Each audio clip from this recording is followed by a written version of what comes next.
pisará la serpiente. Y luego se repetirá en el Apocalipsis, ¿no? La Inmaculada normalmente la dibujamos, la Virgen pisando la cabeza de la serpiente. Hoy no aparece, sino que vemos nosotros signos. Aparece esa media luna, esa mujer vestida de sol, coronada de 12 estrellas, la luna por pedestal. Ahí tenemos a la Virgen María, de la que ya hablaba el libro del Génesis, prefiguraba, ya hablaba de ella. Por eso os hago la invitación, ahora que estamos terminando este momento de oración, os hago una invitación muy concreta, y es que la Virgen verdaderamente ha sido mujer,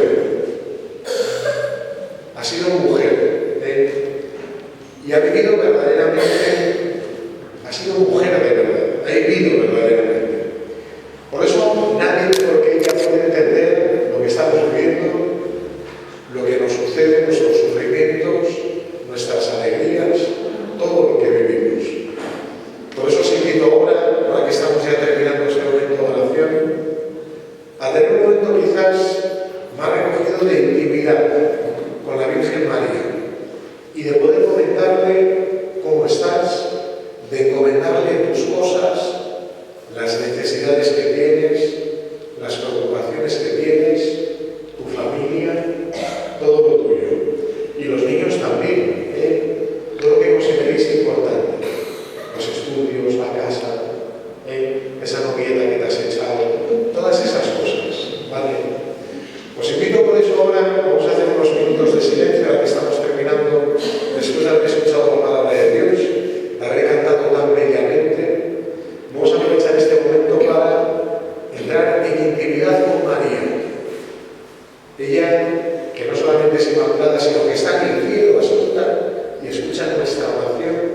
Te invito ahora a abrirle el corazón y a presentarle a ella tu vida, tus necesidades, que te conduzca a Jesús.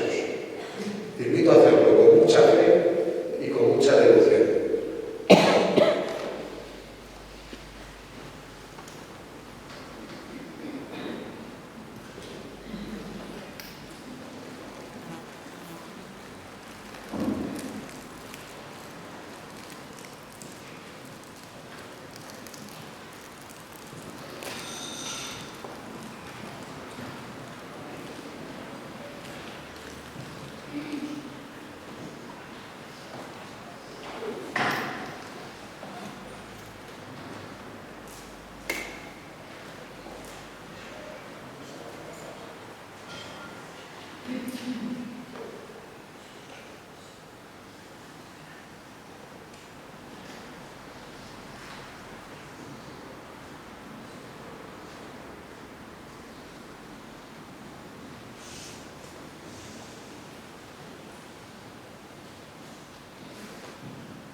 En comunión de fe y esperanza con María, dirijamos al Padre nuestra oración y digamos: hágase en nosotros tu voluntad.